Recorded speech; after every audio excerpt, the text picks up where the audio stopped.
Dear organizers, dear audience, distinguished guests, I'm very honored to be invited to this conference in Bangkok on Arakan history. And for me, this is also kind of a celebration of 400 years of Dutch-Arakan relations, as the first Dutch arrived in Arakan in 1608. And here on the map, you see a Dutch representation of the Caledon River made around the mid-17th century. When somewhere during the first half of the 15th century, the Venetian merchant Niccolo di Conti traveled through the Bay of Bengal and sailed up this very river, he passed, of course, through the kingdom of Arakan. Di Conti, however, did not have much to report about Arakan. The city of Arakan did not stand out among the many cities and countries he had visited. The only thing he recalled about Arakan was that it was situated on the bank of a river and surrounded by a tract of uninhabited mountains.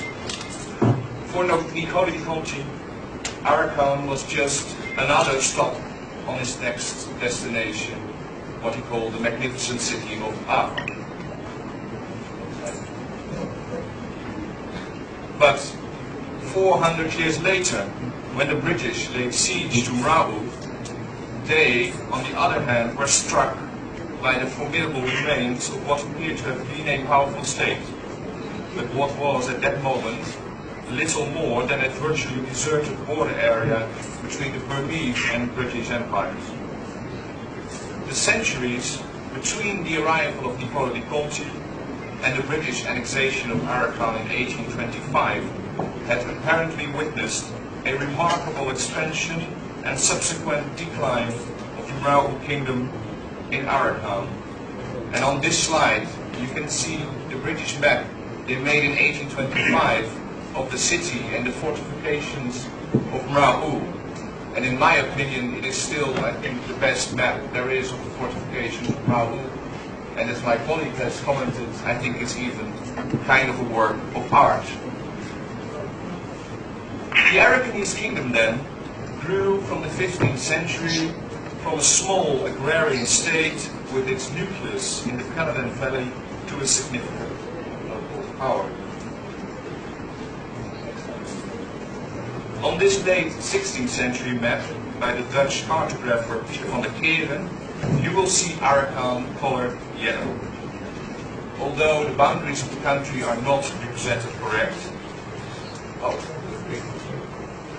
the boundaries of the country are not represented correct, Arakan is still far too large. It is still a rather useful image that conveys rather nicely the extent of Arakan's influence in the Bay of Bengal at this moment. During the first decades of the 17th century, the Arakanese kings of Mrabu received tribute from local rulers all the way between Dhaka and Pegu, cities more than 1,000 miles apart. The Mughal rulers of Bengal were forced to build a string of forts to defend the areas around Dhaka and Hooghly against Arakanese incursions. On this slide, you can see the remains of a mid-17th century Mughal fort that was built to defend Dhaka against invasions of the Arakanese. In my contribution to the Arakan seminar here in Bangkok today, I want to examine this relationship between Arakan and Bengal between the 15th and 18th centuries. The rise and decline of the Mrabu kingdom was, I think, closely connected to Arakan's ability to control large parts of Bengal. The early history of the formation of the Mrabu kingdom, as we've just discussed, is not really well known. From what we know today, it seems the early kings slowly gained authority over the Arakanese littoral by military means and diplomacy. Mrabu, as you all know, was chosen as a site for the Arakanese capital in 1430. And according to Arakanese chronicle traditions, the founding father of the Mrabu dynasty, Mahsuma, was exiled from Arakan by the king of Ava. And in these stories, as we've just discussed, He subsequently regained control of the kingdom after he invaded Arakan from Bengal. The exact circumstances surrounding Mansoman's invasion are vague, but all different chronicle traditions reserve an important role for assistance provided by the Bengal Sultan Jalaluddin. According to the Arakanese chronicles, Mra'u would remain tributary to the Bengal sultans for several decades afterwards. The foundation myth of the Mra'u state points to the close relation between Bengal and Arakan from at least the 15th century. The legendary stories surrounding the founding of Mra'u are, however, not confirmed by other sources. Especially, the involvement of the Bengal Sultanate cannot be confirmed by, for instance, Bengali history itself. The history of the Bengal Sultanate during the time of Sultan Jalaluddin provides no clues at all to his involvement in the creation of Mansoman's new kingdom. Jacques Leider has pointed to the abundant uses of anachronisms and frequent erroneous references to Indian or Bengal rulers not contemporary to Mansoman. Jalaluddin is also not named as such in the chronicles. The evidence for the existence of a tributary relationship between an Arakan and Bengal afterwards is also very thin. In the tales about the origin of the Mra'u kingdom, control over Arakan is, however, closely associated with access to resources from Bengal. The importance of the foundation myth lies therefore more in the way the Arakanese have perceived their relationship with Bengal. Earlier examples of this close connection between Arakan and southeastern Bengal can be traced during the Wetali period, when Arakan and southeastern Bengal shared a common culture. There are strong indications that the Chandra dynasties of the Chittagong area and Arakan were linked, and that the Chittagong region was culturally and politically dominated by the descendants of the Chandra dynasty from Wetland. Mansoman was succeeded by his brother Ali Khan. Ali Khan wrote parts of the Arakanese literal under the control of Mra'u. Chittagong remained under the control of the Bengal sultans. Although it seems the early Mra'u kings established a temporary hold over the area between Chittagong and the Na, it is unclear to which extent they were able to control the city. The 15th and early 16th century should therefore be described as one of the least known periods of Mra'u history. It seems the hold of Mra'u over the Arakanese littoral even declined, and the kingdom was apparently gripped by several succession struggles. In 1513, the Arakanese king Maharaja was put to flight because of incursions from the Tet, and the Tripura governor of Chittagong even styled himself vanquisher of Arakan. In Arakanese traditions, the reign of the Pater Patriae of Mamba is generally taken as the beginning of Arakanese control over the area around Chittagong. Firm evidence of Arakanese control over southeastern Bengal is, however, first available for the reign of his son, King Mampalau. The Arakanese chronicle traditions describing the conquest of Mimba in Bengal are, like those pertaining to Mansoman, also quite explicitly anachronistic, and we must assume that they are also early 18th century, that they are 18th century reconstructions of Mamba's reign. The importance of the claims of Arakanese sovereignty in Bengal in these stories is the way in which they legitimized the conquest of Bengal by later Arakanese kings. These chronicles claim Arakanese sovereignty over Bengal long before Mamba's first conquest. From an Arakanese perspective, Mamba only reclaimed what the Arakanese chronicles call the 12 towns of Banga. This part of Bengal had, according to them, only been ceded to the Bengal sultans by Mamba's predecessors. In this way, Mamba not so much occupied southeastern Bengal, but restored Arakanese control over an area which had earlier belonged to the Arakanese. The claims to Arakanese dominion in Bengal are also illustrated by the use in 16th and 17th century Bengali, Persian, Portuguese and Dutch sources of the name Maag or Moog to denote the Arakanese dynasty. 17th century Arakanese kings were portrayed as Maag princes, and Maag in this context is a corrupt form of Magadha, the birthplace of Buddhism and the seat of Buddhist culture in the Ganges Delta. Bengali poets active at the 17th century Arakanese court frequently used terms such as the Magadha Empire or Magi era when talking about Arakan and Arakanese rule in Bengal. In portraying themselves as heirs to the Buddhist kings of Magadha, the Arakanese kings sought to legitimize their rule in southeastern Bengal.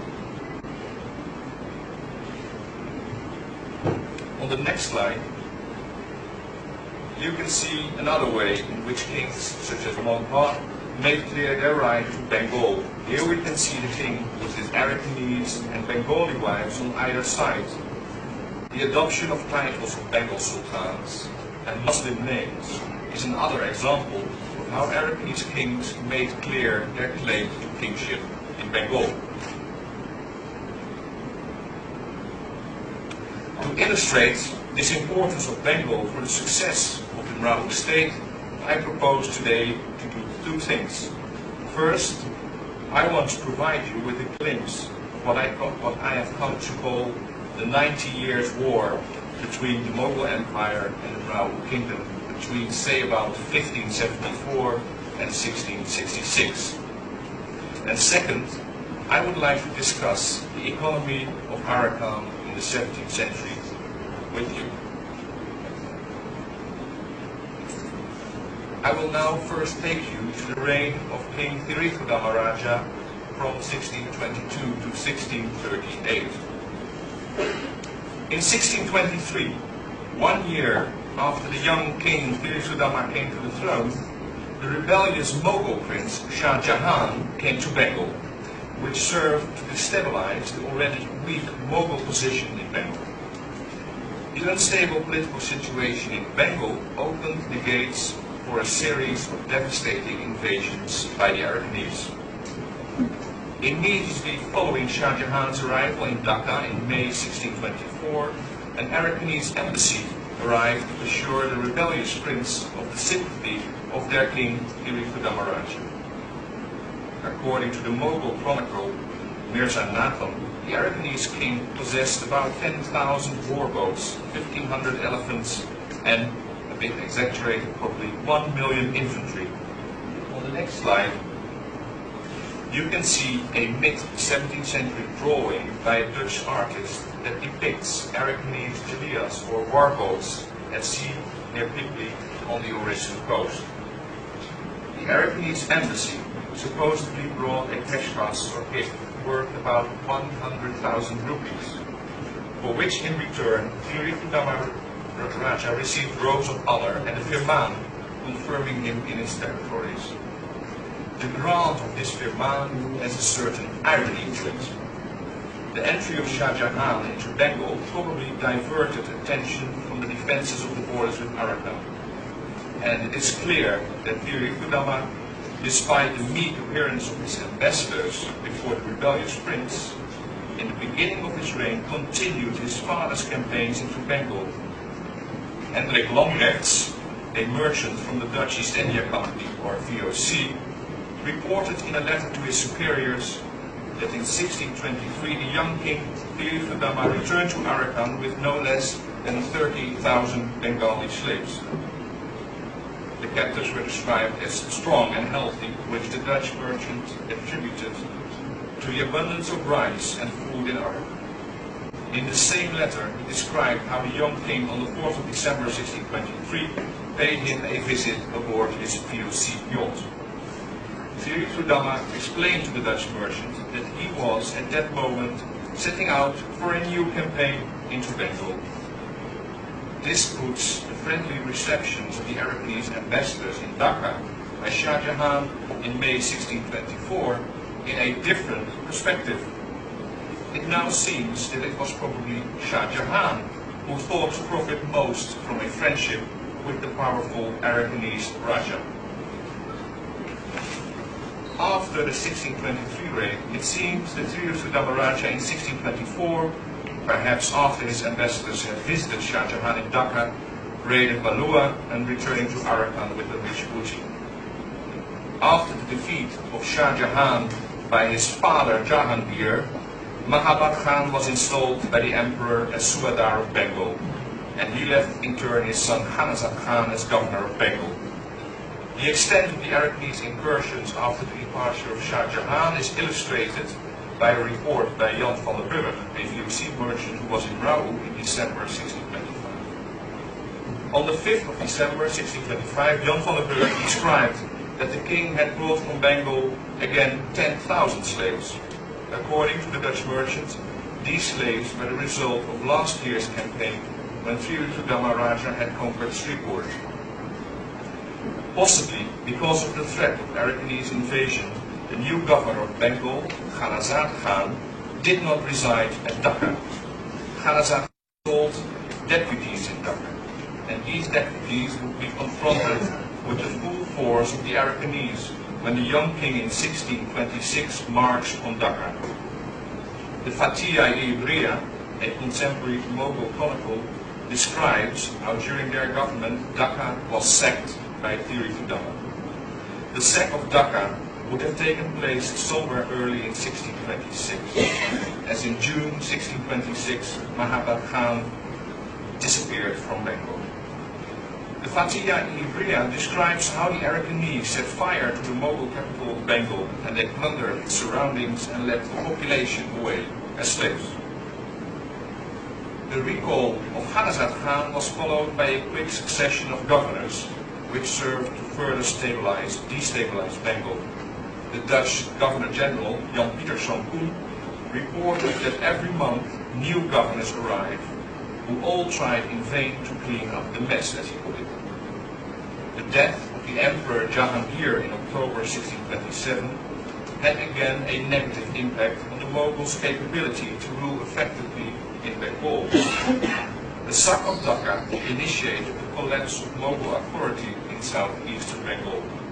The fact that the steady flow of slaves kept the VOC coming back to Arakan suggests that Bengal continued to pay tribute to the Arakanese crown following the sack of Dhaka. In 1628, the Dutch Governor-General, then Peter de Carpentier, in his final report to the directors in the Netherlands, described Thiru-Sudama Raja as the most warlike king on the coast. The Arakanese king, he explained, was the only local ruler who defied Mughal rule and was in fact continually at war with, as he said, the imperialists. These suggested that the Arakanese kept an army of about 500 frigates and approximately 80,000 men ready for their wars in southeastern Bengal. These observations are confirmed by Manrique, who describes between 1622 and 1629 no Augustinian monks had traveled from Hooghly to Dianga because of the incessant warfare in southeastern Bengal.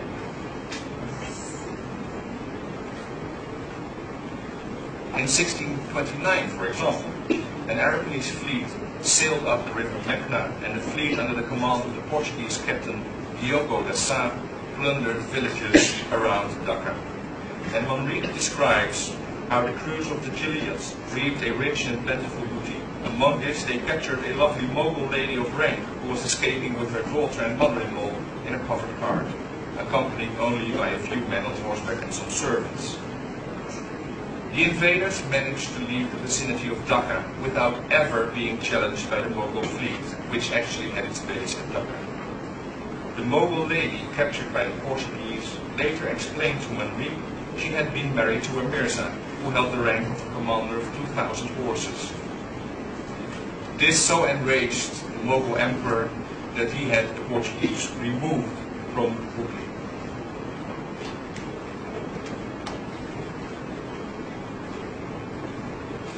The Arakanese now, I think, controlled eastern Bengal and now could claim it as their new domain. And as a result, the Mughals even withdrew the capital from Dhaka to Rajmahal in the late 1630s. In Rajmahal, they were safe from the Arakanese attacks. And it's also significant that in 1665, the Portuguese, operating under the control of the Arakanese in Chittagong, after they went over to the Mughal side, they were able to show complete records of taxes collected from Bengal dating back to 1625. These records, Talish explained, were a comprehensive overview of the division of the income of Bengal, specified on a village-by-village basis. The existence of these records proved that the Arakanese had been able to control large parts of southeastern Bengal. Following the wars of Dutch-Arakanese, Talish interestingly describes the Portuguese as having regarded southeastern Bengal, or the tract between Dhaka and Chittagong, as their Jagir. It has of course to be remembered that these Portuguese formed part and parcel of the Brahmo kingdom, and they were in fact employed by the Arakanese kings. The Arakanese were thus able to levy taxes and extract land revenue from their Bengal domains from the middle of the 1620s. This strongly contradicts conventional views of Mughal rule in Bengal that regard the initial establishment of the Mughal capital at Dhaka as the start of Mughal control over all of Bengal. Richard Eaton's claim that soon after his arrival in Bengal, the Mughals succeeded in annihilating or winning over all major chiefs entrenched in the countryside should therefore be discounted. But the reign of Sri Damaraja also saw the emergence of a conflict within Arakan itself. In 1628, one of the most important noblemen in Arakan, the Lambretsa, revolted against the king.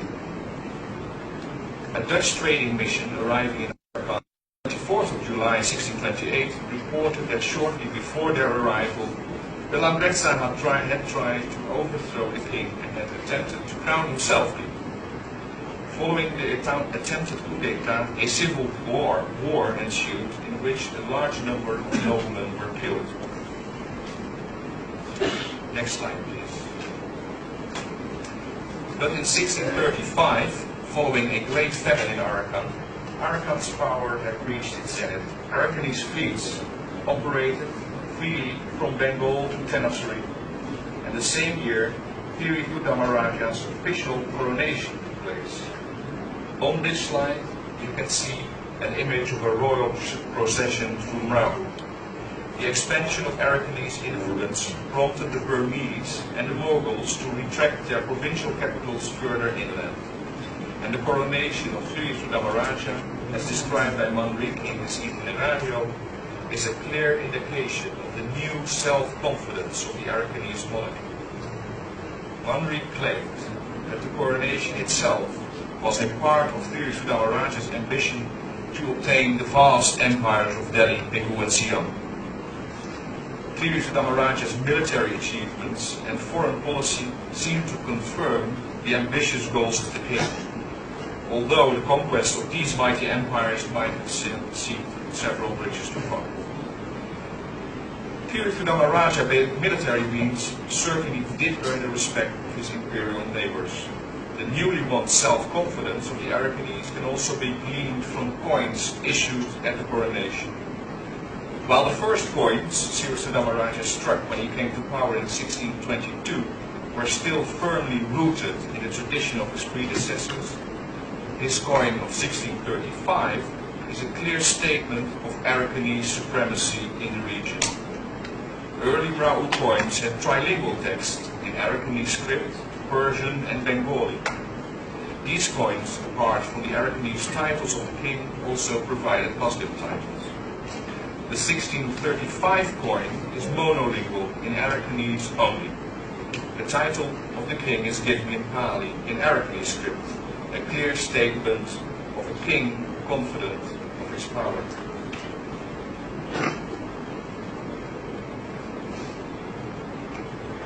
In describing the rise of the Brahmo kingdom, my central theme has been the 90 Years' War between the Arakanese and the Mughals over southeastern Bengal.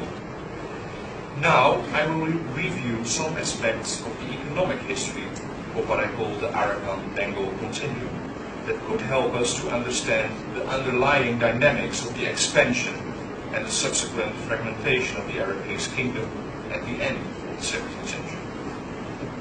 I will argue that the control over southeastern Bengal, which was the economic center of Bengal from the middle of the 16th century to the middle of the 17th century, was in fact the core on which the Arakanese kingdom thrived. A comparison will be made of the effects of incomes from trade and tax revenues from Bengal on the rise and decline from Rao-Uri. It has until now been assumed that revenues from trade were essential for the rise to power of the Arakanese kings. Sanjay Wu, P.G. Hall, Michael Charney, and Kapitay there all have suggested that trade provided the Arakanese kings with revenues that enabled them to first expand and later consolidate their hold over other local centers in the Arakanese littoral, and which were also an important instrument in the expansion of Arakanese power. These assumptions, I think, have been based on a more or less superficial understanding of the mechanisms of Arakanese trade and taxation. In fact, when viewed in terms of the commerce of the Bay of Bengal as a whole, Arakanese trade was a rather limited affair. To be able to assess the importance of revenues from trade vis-à-vis land revenue from Bengal, I will provide a more detailed analysis of the development of trade and taxation in Arakan during the 17th century.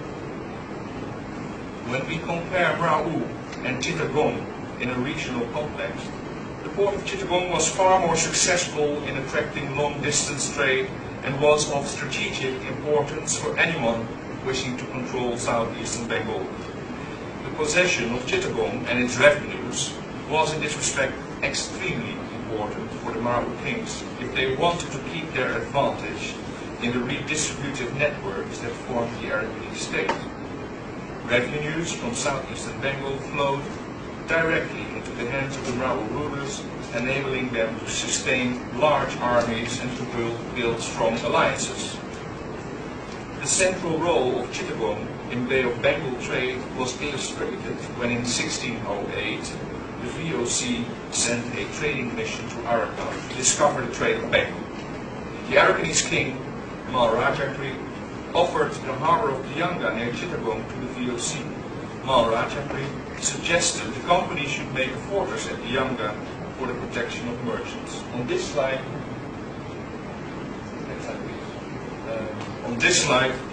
you can see the translation of a royal letter by this king with the drawing of his seal, the letter to the Dutch company. In 1616, after the Arakanese king Mang had removed Sebastian Gonzalez Tibau from Sandwich with the help of the Dutch company, he told them how during the early years of the 17th century, Manuel de Matos had succeeded in generating a tax revenue at Dianga of about 20,000 tanga each year. The Arakanese kings thus hoped to employ Dutch naval strength to protect trade in the Arakan-Bengal continuum and to enhance their own income from tax. Arakanese promises of a profitable trade in this part of the Bay of Bengal prompted several investigations by the Dutch company into the nature of the trade of the Bay of Bengal. Two special reports concerning this trade were eventually produced, one written in 1608, the other in 1614. Both reports provide an overview of the trade in this part of the Indian Ocean during the early 17th century. From those reports, we may conclude that the Sripur area was in fact the economic heart of Bengal. And it is striking that early in the 17th century, the VOC also identified Chittagong as the port which they wanted to use as a base for trading with Bengal and places as far into the interior of India, such as Agra and Lahore. Surprising as this may seem, accustomed as we are today to the success of European trading companies operating from their factories on the river Hooghly, it is certainly an anachronism to identify the Hooghly as the center of Bengal economics in the 16th and 17th century. The superiority of southeastern Bengal ports over those situated on the Hooghly is clearly expressed by Stephan van Galen in his report of the survey of the Bay of Bengal from the Kaladan to the Brahmaputra in 1666. Van Galen concluded that Dhaka and Chittagong were far better situated to exploit the commerce of Bengal than the ports on the river Hooghly. He observed that Dhaka possessed much better inland connections than the ports on the western branches of the Ganges, and was also much easier to reach from the Bay of Bengal from ports such as Chittagong. The only reason, in fact, that forced the European trading companies, and of course indigenous merchants as well, to settle at the Hooghly was the incessant warfare between the Arakanese and the Moguls. This war was fought to control the economic center of 16th and 17th century Bengal. The settlement of European companies on the Hooghly was thus a necessity, and not because this was from the very beginning near the economic center of Bengal. The 90 Years' War between Arakan and Bengal prohibited those traders from settling at the most convenient spot, Chittagong. I will argue that Arakan itself only permitted a small-scale trade, augmented by the slave trade. But crudely, this is just another kind of revenue from Bengal. The rice trade was the center pillar of the Arakanese economy, and it will be discussed first. The extremely low price of rice in Arakan should, apart from the favorable climate, also be attributed to the use of slave labor. From the reign of King Maharaja in 1518, Arakanese kings are seen to actively promote commerce. Maharaja in 1518 also sent a letter to the King of Portugal, inviting Portuguese traders to Arakan and offering them security. It is, however, only from the reign of King Mamba in the 16th century that the Arakanese chronicles mention the arrival of large numbers of merchants in Arakan. Mamba is credited with the creation of a class of guards for the protection of foreign traders and digging tanks with fresh water for the use of those merchants. With the arrival of groups of Portuguese merchants in the Bay of Bengal in the second half of the 16th century, more information on Arakanese trade becomes available. Although the Arakanese kings from the early 16th century actively fostered trade to enhance their own incomes, Maharaja is the first Arakanese king known to have operated as a merchant himself. To the marked surprise of the Dutch, this king started sending his own ships to Coromandel in 1628. Almost a decade later, also his chief queen, Nashime, is reported to have sent her own ships to Coromandel. The trade of the king and queen mainly centered on the sale of elephants to Coromandel. It seems the king received elephants as a form of taxation in kind, or tribute from the tribes living in the hills, and sold them either via his own agents or to foreign merchants in Arakan, who would export them.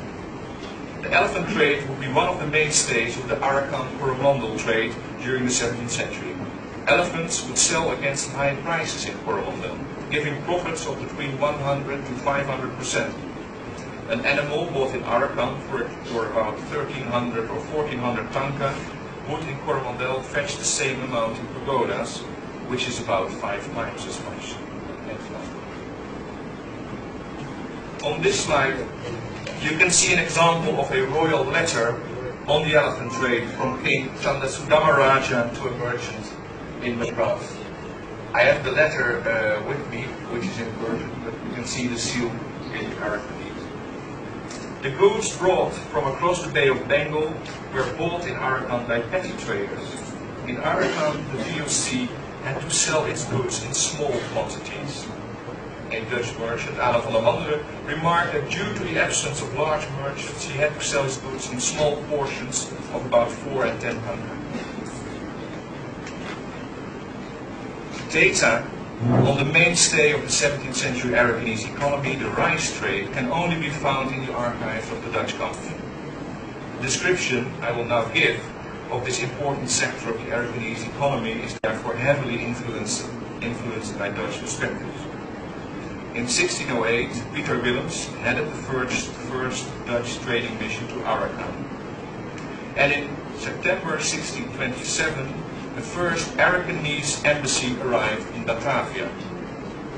The Arakanese noticed that the Dutch settlement was almost stricken by a great famine after Mataram had laid siege to the city. The importance of Arakanese rice for the survival of the Dutch project in Batavia was thus immediately impressed upon the Arakanese envoys. The Dutch entertained mixed feelings about the Arakanese presence in Batavia. On the one hand, the diplomatic exchanges would provide the much-needed rice to feed the city's population. On the other hand, the ambassadors would return to Arakan with the knowledge of exactly how crucial Arakanese rice was for the survival of Batavia and how cheap it was in comparison with Batavian prices. The market price difference was indeed sufficient reason to discourage the sending of Arakanese envoys to Batavia in the future. In February 1636, Batavia received more than 400,000 kilos of rice, half of which was immediately sent on to the Spice Islands, Embol and Banda. The amount of rice from Arakan would feed a population of about 3,000 persons for 1 year. The next year, almost 700,000 kilos of rice, enough to feed about 5,000 people a whole year, came from Arakan to Batavia. Batavia at that time, 1632, had about 8,000 inhabitants. From these figures, the crucial importance of Arakanese rice for the survival of Batavia and the Spice Islands can be easily understood. Next slide.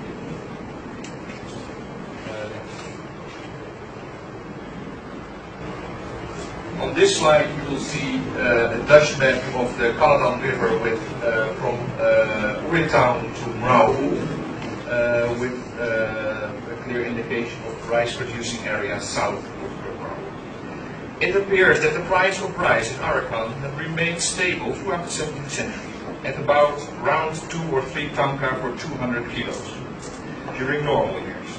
Bad harvests would of course occasionally result in a temporary sharp increase in price.